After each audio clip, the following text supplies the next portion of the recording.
slides up, but Gavin would. This is a impromptu talk on illegality. Illegality. Who knows what I mean when I say... Hold on, who's got a beer? First of all. Right, yeah, this is a talk where you might want to have a beer. Illegality. It's a word. It's a relatively new word. It was coined in 2003. I didn't coin it. I thought I did, but it turned out I didn't. It was coined by an NGO who were talking about what the NSA are doing, but I think my meaning is better than theirs, so I'm going to stick with it. Illegality, I mean by it... well, hold on. Who can guess what I mean by it first? Why the double L? Hey? Why the double L? But, well, actually, as it happens, you're not the first person to say that. But it turns out that the original authors, the original creators of the word used the double L, so you know, I can't argue with it, can I? Well, all right. Okay, hands up if you prefer double L to single L. 3. Okay. And the other way around? More than 3. Right. Well, all right, fair enough. Maybe I'll change it. I don't think I can change it here. It's a PDF. So next time I talk about this. So, does anyone know what I mean by it? Yep.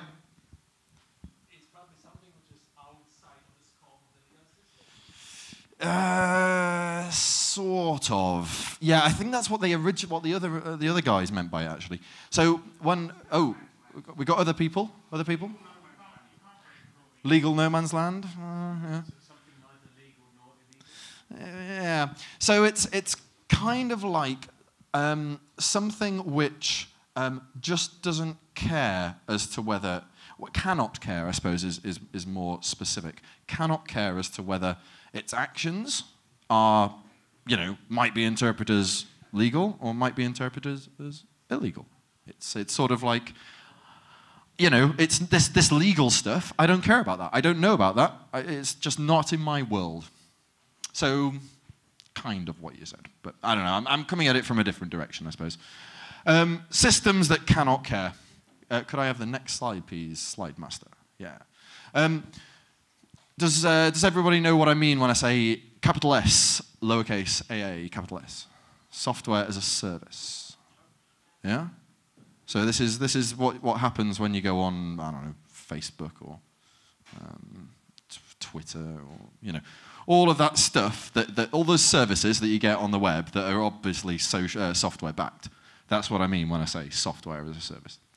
And the talk is going to be centralized around decentralized software as a service. And this software tends to specify rules by which we can interact. Okay? So like Facebook specifies the rule whereby if you click the like button on somebody, their like counter goes up by 1. That's a simple rule, right? That's what it means. That's what you expect. If it doesn't do that, then you know something's wrong. Something's wrong with either your expectation or Facebook's back end. Liking is one thing, of course. In PayPal, if you pay somebody some money and their account doesn't go up, yet your account goes down, then something is really wrong. That actually matters to you much more, probably. I don't know, maybe you're really interested in Facebook likes. I don't know. But generally, we care more about money than likes. So, and these are abstract rules, but abstract can become concrete when we bring into the balance, when we bring in value into the equation. Yeah? When we start paying people for things, that actually affects the real world. I'll pay you if you, I don't know, go to the shops for me, right?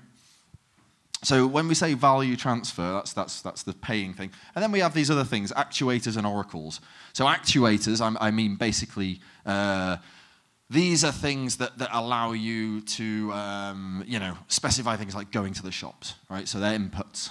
They're like, yes, they did indeed go to the shops for me. I was shopping here. And oracles do basically the same thing, but generally of more generalized fashion. So what's new with the decentralized things? We've already got eBay and I don't know, Amazon and whatnot. These are all software as a service, right? They give us services based on software. We already have this. So what's new about it? Well, there's a big, massive difference. That's what I'm standing here telling you tonight. Massive difference. The entire talk is based around this massive difference, right? Software as a service, at least in the traditional sense, has an operator, right? This is eBay Inc. or PayPal Inc. Right? There are real people existing in a real legal environment with real lawyers who are doing this stuff. And if they do something, if they provide a service to you that is deemed wrong or illegal or bad in some way, or they piss off a lawyer or whatever, then they get fucked, right? They get a lawyer on their ass and they have to do something about it, which generally involves employing more lawyers, going to court, and then maybe going to prison. Decentralized software as a service has no operator. Yeah? This is why Bitcoin is a currency and not just yet another PayPal. Bitcoin has no operator. If Bitcoin pays somebody who the government of, I don't know, Iran doesn't like, the government of Iran can do nothing other than shutting down the internet. This is why Bitcoin is different to PayPal. There is not a Bitcoin Inc. There is not a CEO of Bitcoin. There is not a team of lawyers who Bitcoin employs to take the heat off them. Now, I like to call this a force of nature, because actually that's kind of what it is. Bitcoin is based on very little other than nature. If you look at like the game theoretic aspects to Bitcoin, and there's actually not much more than that, it just uses nature. Everything comes down to individual parties acting in their own best interest. If it didn't, it would break down pretty quickly. Now, each decentralized software as a service can also be considered a force of nature. So when you're creating new decentralized software as a service, you're actually kind of creating just a whole new force of nature.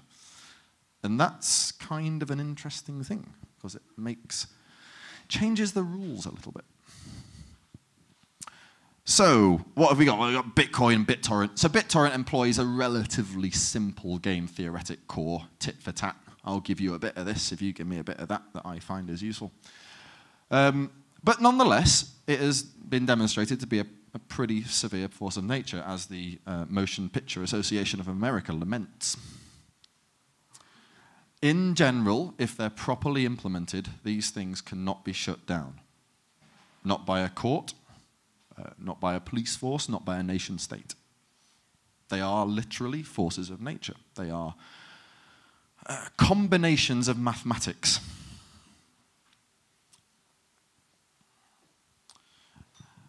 And the thing that makes them different to most stuff that has come along is that they tend not to care about the human context of what they're doing. And this is what changes things. Forces of nature don't care about us. They don't care about our worries or our qualms or our insistence upon intellectual property laws, which are actually fairly arbitrary. If you go 500 years ago, then intellectual property laws were quite different. Expectations were quite different. So where are we going? We began at Bitcoin, and we're slowly moving to the top right. We've got crypto finance on the top, and we've got sort of apps on the bottom moving along there. And we've got this thing which I'm calling crypto law, right? So crypto law is like the abstract bit of crypto. It's kind of like if you just kind of take Bitcoin and pull out the fundamentals, you distill it all down, crypto law is kind of what you get. Very soon now, and I say this as someone who's in a position of some degree of authority, crypto law is going to come out. We're going to get platforms for implementing these decentralized software as services, these illegal entities, and they cannot trivially be policed, right? Ultimately, the police or the authority or the state, whatever you want to call it, have had a fairly easy time policing software as a service. Because actually what they do, they don't bother policing it properly. What they do is they go to the service providers and basically lean on them. And if someone's selling, I don't know, in France, some Nazi memorabilia or something, then they lean on eBay. They don't go to the user themselves. They just tell eBay, take this down and give us their address. But in the future, they won't be able to do that because it will be out of the control of any individual authority. They'll have to actually do it properly and go to the users. And doing it properly costs a lot of time and resources. Ultimately, we are going to end up with either, think Soviet era, East Germany, every member of the household is an informer. Seems unlikely that we're going to put up with that. Or we've got to start rethinking what illegal is the set of. And I reckon we're probably going to see a fair few changes.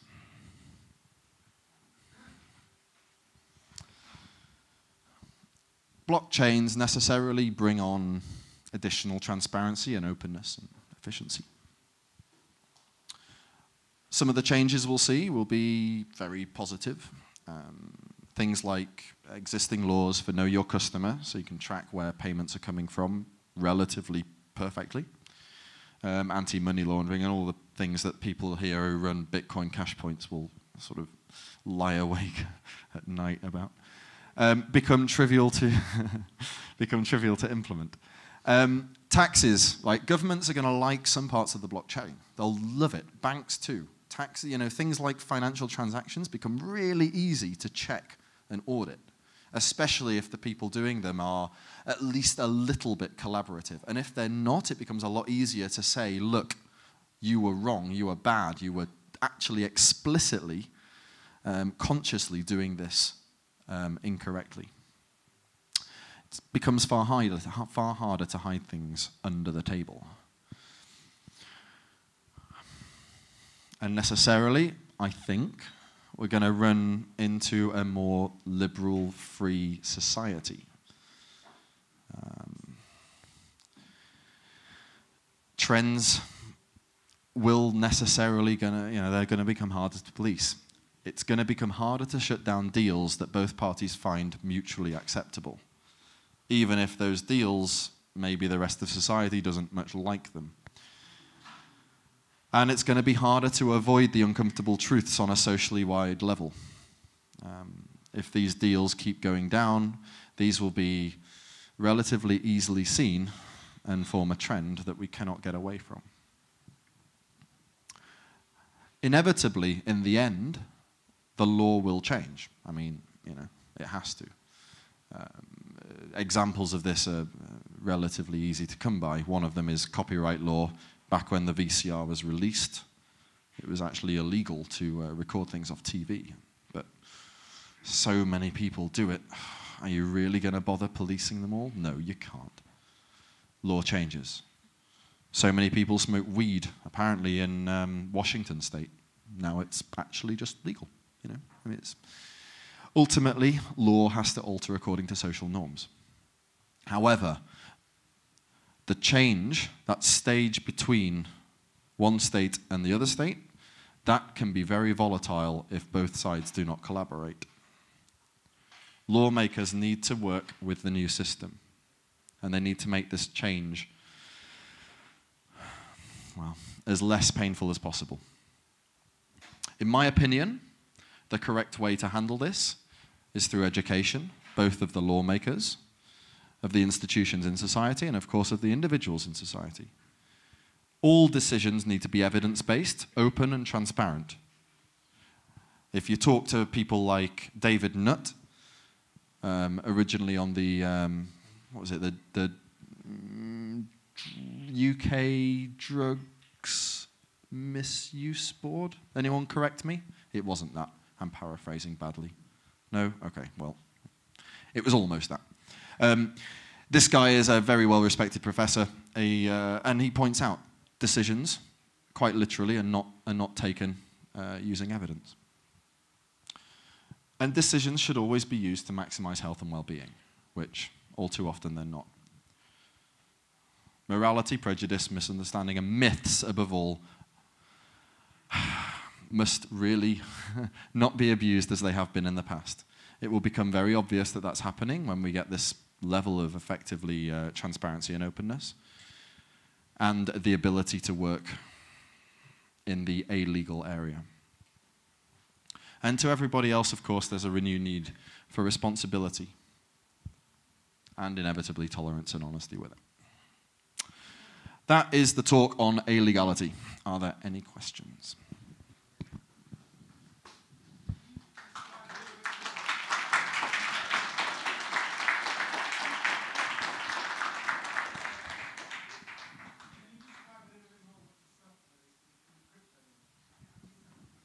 The software in crypto law description? Okay, yeah, sure. What is crypto law is basically the question. So it's, could you go back a few slides, back to that lovely diagram that it took me ages to make. I don't normally make diagrams for my slides because it takes so long because I'm old school, but this one I felt was worth doing. So the idea is, at the bottom you've got cryptocurrency, right? And cryptocurrency is this notion of being able to transfer value using the blockchain, which is effectively like a decentralized server with a very authenticated state transition system. Basically, everyone can write checks sent to the cloud, and eventually they'll get transacted if they're valid checks, if you've signed them right. Crypto law is that, except forget the idea of specifying the rules of the bank, and now you can specify the rules of any institution that you want. And those rules can be very nuanced. The bank's rules are fairly simple. I mean, at least in terms of the Bitcoin bank, in that all they do is they subtract effectively the value from available to one person or from one account and add the value available to somebody else or to another account. So that's like cryptocurrency, value transfer. And we have the notion of app coins as well. So Namecoin is the only one I could be bothered to put down there. But this is the notion of having a registration system, right? That's decentralized. So it's a specific application that's done without an application server, without a specific service provider.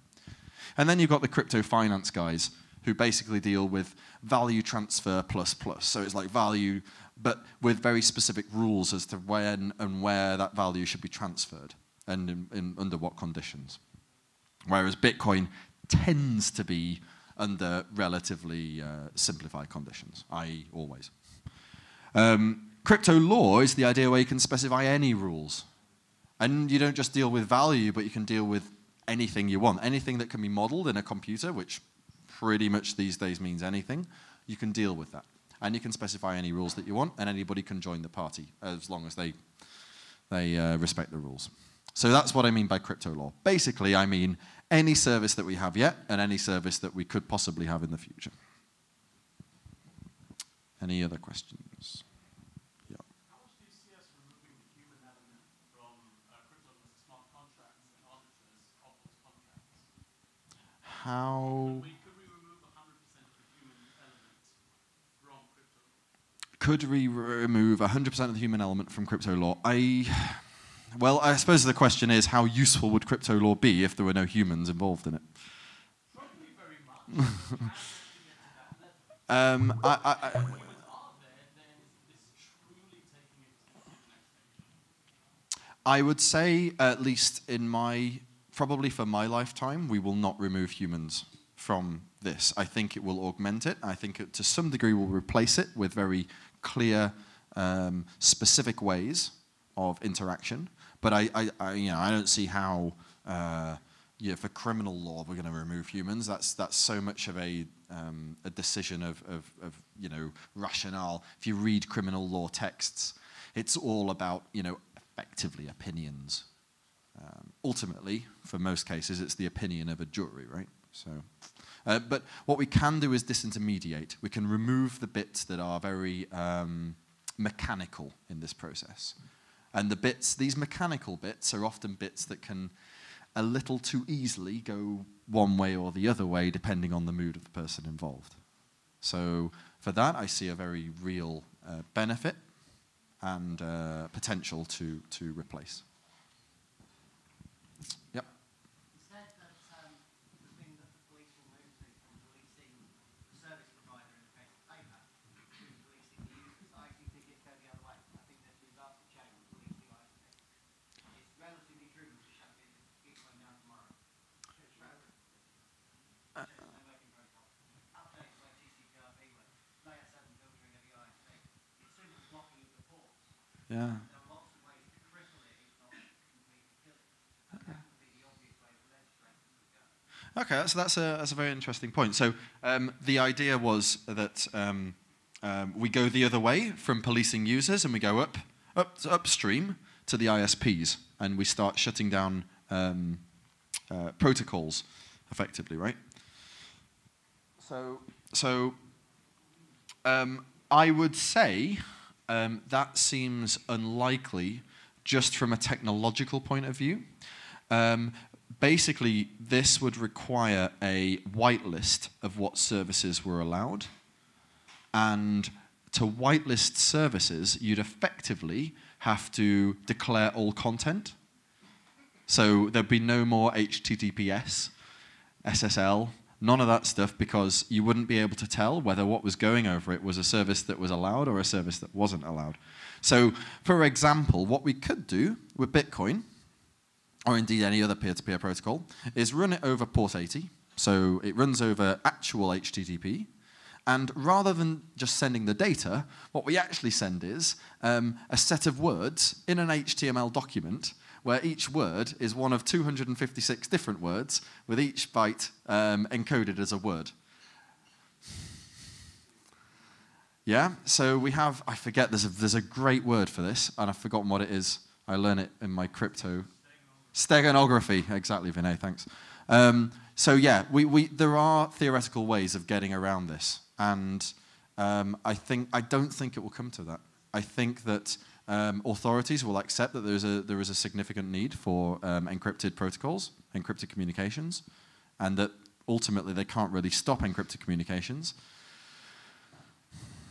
and we'll just end up at this odd destination. But you know, we'll see. I might be wrong. Yep. Could you give a practical example of how crypto law would work, say, in a contract that's hosted or whatever on the blockchain? I just can't understand how that works. Sure. So how would crypto law actually work? So when I say it, I don't really mean it's going to be a drop-in replacement for civil law on day one. What I mean by it is that it's a system that works in parallel to civil law as it stands. So an example would be, suppose I am a flour maker, flour processor.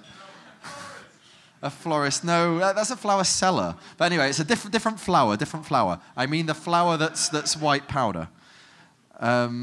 Suppose I make white. Not white powder, no, that's the wrong white powder. Right. Suppose I'm a farmer. Suppose I am a farmer. I'm a farmer in Turkey, and my crop is some wheat, processed wheat substance, and I want to sell it to somebody in, I don't know, Britain. And the person in Britain isn't so keen on I don't know, having lots of lawyers involved for this international deal, nor do they really trust that this farmer, if he takes them to court in London, is going to see any of the maybe money that's owed.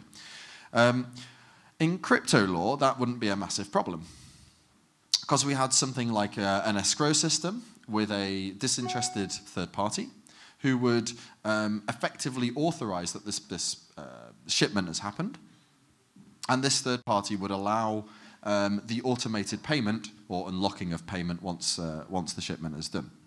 So this doesn't need any contract whatsoever, standard legal contract between these guys, for them to be pretty certain that it'll work, it'll be fine in the end. You know, providing that there's some base level of trust between them, that, you know, one of them isn't, I don't know, paying off the guy who's checking whether the shipment has happened. And that can be relatively easily done by using a mutually trusted or much larger entity to authorize that shipment, that shipment has happened. These guys don't really need to trust each other. They can go on, they can have this contract, they can see the contract, they can employ a programmer who can check the contract, and all is well. And they don't need to sign on the dotted line. They know it happens. Now, actually, I know of this happening already, not with like Ethereum, not with like proper crypto law, but with Bitcoin. And this happens between China and the UK doing some relatively small volume of electronic goods. So, just one more because we're running short on time. Yep. So I know a lot of people try to avoid the authorities of Bitcoin, but with crypto law coming, what would you advise the authorities to do? At the moment, it sounds like it's Yeah, well, that was kind of trying to get to that in the talk, right? It was kind of the point was that the authorities, the lawmakers, are going to have to, I don't know, start getting real, basically, because the world is going to change around them. And if people want to, act in a particular way and it doesn't bother anybody else, then they're going to risk running into the age of dinosaurs and pissing up against the wind. Okay, thank you. Thank you, Gav.